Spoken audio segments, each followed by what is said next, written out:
All right, so this is the Gray Area KTM shift shaft support bearing setup, along with the billet short shifter. So, granted, it's a little dirty in here.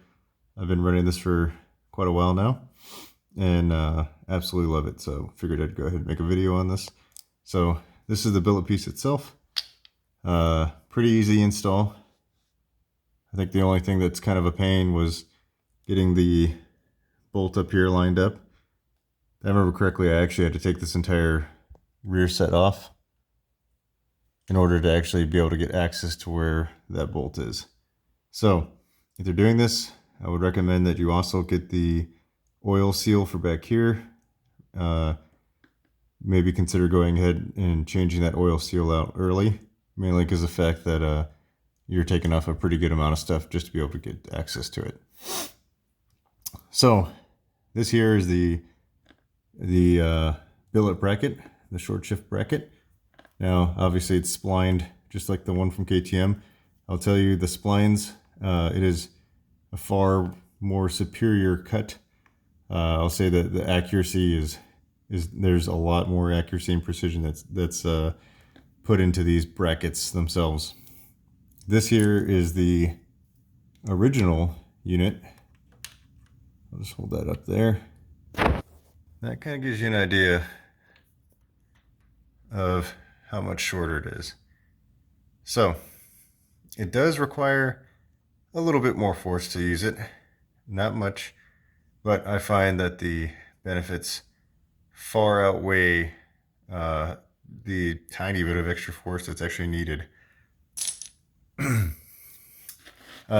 Bolts does not come with bolts. That's kind of a downfall.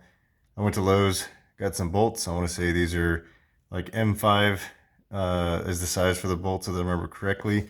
I wanted to get some bolts that were actually longer. The idea here is this bracket here. It's like an extra 5 millimeters in depth. And I didn't want to reuse my OEM bolts because when you start doing that, then you're looking at a smaller amount of thread engagement on that bolt because of the spacing.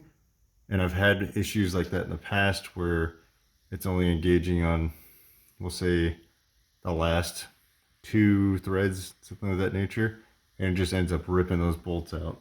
And if you don't know or have not had a KTM for a while, the aluminum in these they're very fragile, a lot more fragile than I thought. Even using a torque wrench, I've had issues in the past where I've ripped out threads in the past, which is not ideal. So what's needed to install this? Pretty simple setup. Bracket goes in place. There's actually a bearing sleeve inside of here. Let me see if I can get my light. Right there. See that bronze bearing? That slides right over the shaft, and that provides extra support for the shift shaft because it obviously sticks out, I'd say like another 2.5 inches out of the case. So this provides a just another means of providing support for that shift shaft, because any kind of deflection or flexing that occurs out here is obviously going to be amplified further in, and that's going to take a little bit of a toll on your bearings overall, right? We're talking about long term here. So that helps out quite a bit. As far as installation, pretty straightforward. You are going to, again, you'll need to remove your crash bar if you have any, rear sets. You'll need to undo your shift linkage, and then you can go ahead and install all this stuff. You'll actually need to pull this off entirely. And with this, there's 2 bolts in the back. They're 14 mils back here. Then you got these 2 8 mils. These hold on a bracket, and inside of here is your sensor for your kickstand. Pull that off, and you're actually going to have to do some trimming right up here for clearancing reasons. You're essentially just going to have to grind that section down. Not a big deal. Just take small grinds at a time, and then just test fit it a few times, and you'll get to the right amount. you'll be good to go. Let's throw all that stuff together, no problem. As far as this goes, I got this off of eBay as well. I want to say it's 120 millimeters in length. I did not like the amount of play that was in my original ones.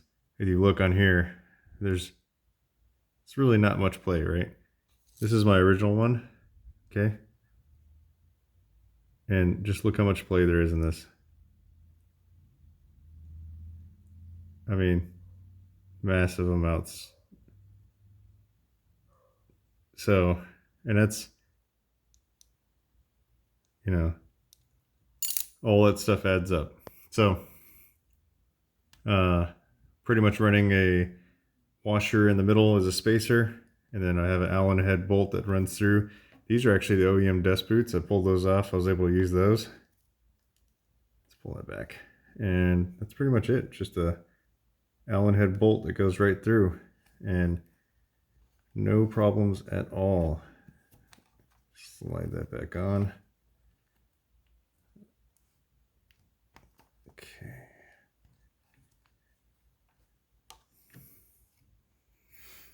All right, so shifting, right? I mean, I can do it with one hand, but look how little the travel is. And it just makes shifting so much better and so much smoother in general, overall. And reduced so much of the play. I mean, you can look and see I'm barely tapping this and it's already starting to see how it's already executing everything. There's no crazy amounts of slop. Everything's nice and smooth, right? And what's awesome is this can be used if you're doing GP style shifting. You know, I just do normal, just everyday driving, but you know, if you do GP style shifting, you can absolutely use this specifically for that. This will work on RC390s, 390 Dukes. This is actually a first gen 390 Duke. I'll show you guys real quick.